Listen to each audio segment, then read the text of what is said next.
Charlie and the Chocolate Factory.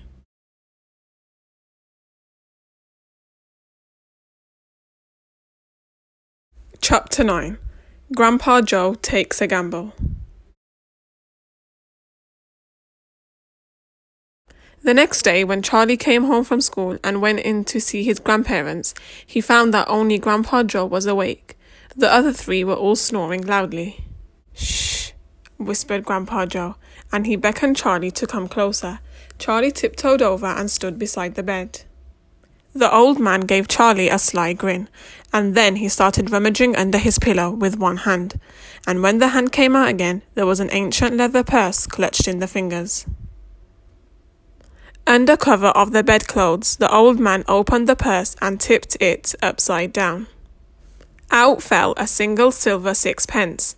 "It's my secret hoard," he whispered. "The others don't know I've got it. And now you and I are going to have one more fling at finding that last ticket. How about it, eh? But you'll have to help me." "Are you sure you want to spend your money on that, Grandpa?" Charlie whispered. "Of course I'm sure," spluttered the old man excitedly. "Don't stand there arguing. I'm as keen as you are to find that ticket. Here, take the money and run down the street to the nearest shop and buy the first Wonka bar you see, and bring it straight back to me and we'll open it together." Charlie took the little silver coin and slipped quickly out the room. In 5 minutes, he was back. "Have you got it?" whispered Grandpa Joe, his eyes shining with excitement. Charlie nodded and held out the bar of chocolate. "Wonka's Nutty Crunch Surprise," it said on the wrapper. "Good," the old man whispered, sitting up in the bed and rubbing his hands. "Now, come over here and sit close to me, and we'll open it together. Are you ready?" "Yes," Charlie said, "I'm ready." "All right, you tear off the first bit." "No," Charlie said, "you paid for it, you do it all." The old man's fingers were trembling most terribly as they fumbled with the wrapper. "We don't have a hope, really," he whispered, giggling a bit.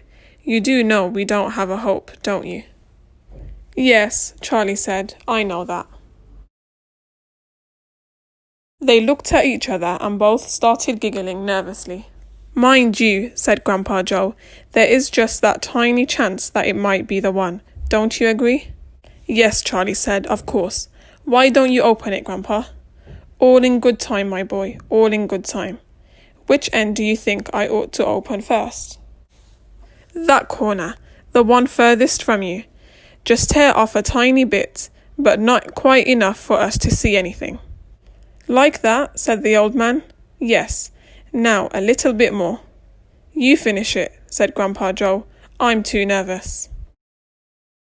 "No, Grandpa, you must do it yourself." "Very well then, here goes." He tore off the wrapper. They both stared at what lay underneath. It was a bar of chocolate, nothing more.